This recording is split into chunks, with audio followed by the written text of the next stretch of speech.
Hello everyone, welcome to my YouTube channel. आप सभी का स्वागत है हमारे आज के इस वीडियो में। देखिए, इस वीडियो में बात करने वाले हैं एक बहुत बड़ा अपडेट ग्रुप डी भर्ती के रिगार्डिंग सामने आ रहा है। इतना तो आप सभी लोगों को मालूम है कि ग्रुप डी वैकेंसी पर आईटीआई वाले छात्रों ने केस किया था। पहले ये केस दिल्ली हाई कोर्ट में गया, वहाँ पर इन्हें कहा गया कि आप पहले कैट में जाइए और कैट में केस कीजिए। कैट में केस रजिस्टर हुआ, सुनवाई हुई।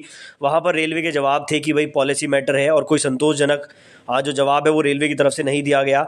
लेकिन जो वकील साहब हैं जो आईटीआई वाले छात्रों का केस लड़ रहे हैं, उन्होंने कैट से परमिशन ली कि वो दिल्ली हाई कोर्ट जाना चाहते हैं और इसकी परमिशन उन्हें मिल गई। और बड़ी बात यह है कि दिल्ली हाई कोर्ट में केस लिस्ट हुआ 5 तारीख को, यानी कि 5 मार्च को पहली हियरिंग हुई।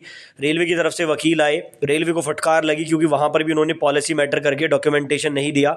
अगले दिन यानी कि तुरंत 6 तारीख को हियरिंग की डेट दी गई और 6 तारीख को कुछ ऐसा हुआ जिसकी उम्मीद किसी को नहीं थी। अब मैं आपको बताता हूँ स्टेप बाय स्टेप कि 6 तारीख में हुआ क्या। 6 मार्च में हियरिंग स्टार्ट हुई। रेलवे की तरफ से भी जो सीनियर वकील हैं वो वहाँ पर आए थे और जो आईटीआई वाले छात्रों की तरफ से वकील साहब हैं वो वहाँ पर थे। लगभग 30 मिनट तक ये बहस हुई। 30 मिनट मायने रखती है क्योंकि कैट वगैरह में 5-10 मिनट बहस हुई थी। हाई कोर्ट में 30 मिनट अगर बहस हुई, इसका मतलब मुद्दा जो है वो कंसिडर किया गया कोर्ट के द्वारा भी। अब हुआ क्या यहाँ पर, जब रेलवे को ये पूछा गया सबसे पहले कि भाई आपने कैसे ये चेंज कर दिया क्वालिफिकेशन को, तो रेलवे का कहना था कि हमारा पॉलिसी मैटर है, हम कभी भी चेंज कर सकते हैं। लेकिन अब इस पे हुआ क्या, देखो यहाँ पर पेच कहाँ पे फंसा। पेच यहाँ पे फंसा कि 28 दिसंबर 2024 को जो है वो ग्रुप डी की वैकेंसी का शॉर्ट नोटिस जारी हो गया था। ठीक है, और जो क्वालिफिकेशन चेंज हुई वो हुई है आपकी 2 जनवरी को, यानी कि 2 जनवरी 2025 को आया क्वालिफिकेशन वाला नोटिस।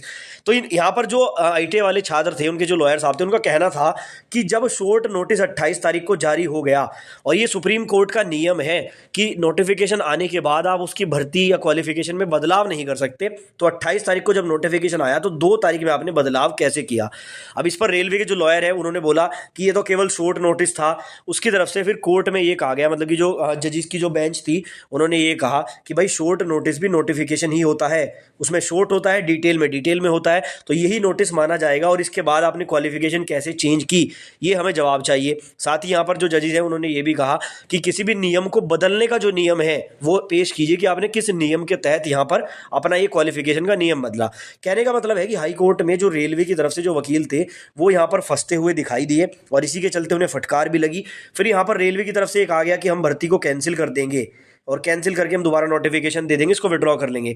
तो कोर्ट ने कहा कि बेशक आप ऐसा कर लीजिए, इसको रद्द करके आप दोबारा दे दीजिए, लेकिन पहले जवाब दीजिए कि आपने किस नियम के तहत ये क्वालिफिकेशन में बदलाव किया। मतलब कि आईटीआई वाले छात्रों का पक्ष अभी तक जो कमजोर था वो यहाँ पर बहुत ही स्ट्रांग दिखाई दे रहा है। कल से लगातार मैं बहुत सारे वीडियोस देख रहा हूँ अलग अलग चैनल पर, आईटीआई वाले स्टूडेंट के फेवर में है जो, तो उसी के रिगार्डिंग मैंने शॉर्ट में आपको सारी चीजें बताई कि ये सब हुआ है। आईटीआई वालों का पक्ष अब यहाँ पर मजबूत हो गया है। अब यहाँ पर होगा क्या, देखो आगे जो डेट वगैरह मिली है मैं आपको बता दूं। सबसे पहले तो कोर्ट की तरफ से कहा गया है कि भाई 21 मार्च तक जो भी आपका जवाब है रिटर्न में वो कोर्ट में फाइल करें और उसके बाद इसकी लास्ट हियरिंग होगी 28 मार्च को। 28 मार्च को उसकी लास्ट हियरिंग होगी और उसी में फैसला हो जाएगा। फैसला क्या क्या हो सकता है, अब देखो यहाँ पर फैसला 2 तरह से हो सकता है। या तो रेलवे ये कहेगा कि हम फिर से जो है टेक्निकल पोस्ट पर आईटीआई लागू कर रहे हैं, केस यहाँ पर आईटीआई वाले स्टूडेंट जीत जाएंगे। पहला पॉइंट तो ये है।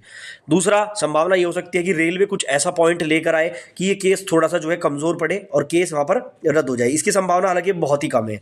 तीसरा ये हो सकता है, जैसा रेलवे ने खुद बोला, रेलवे के वकील ने, कि हम भर्ती को रद्द कर देंगे, कैंसिल करके दोबारा नोटिफिकेशन निकालेंगे, तो ये भी एक पॉइंट बन सकता है। तो 3 कंडीशन अभी बन रही है इस भर्ती में, अभी कुछ भी आपको देखने को मिल सकता है।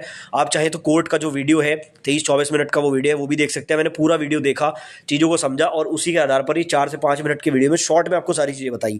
यानी कि अब 28 मार्च को जो हियरिंग है उस हियरिंग में डिसाइड हो जाएगा कि आगे इस भर्ती में होना क्या है, इस पर स्टे लगना है, ये कैंसिल होनी है या इसमें क्वालिफिकेशन में चेंज होना है। तो कहीं ना कहीं जो आईटीआई वाले स्टूडेंट अभी तक कमजोर दिखाई पड़ रहे थे, अब उनका मुद्दा जो है वो स्ट्रांग हो गया है और भर्ती में बदलाव आपको देखने को मिल सकता है। बाकी आप इस बारे में क्या राय रखते हैं, कॉमेंट में अपनी राय जरूर दें।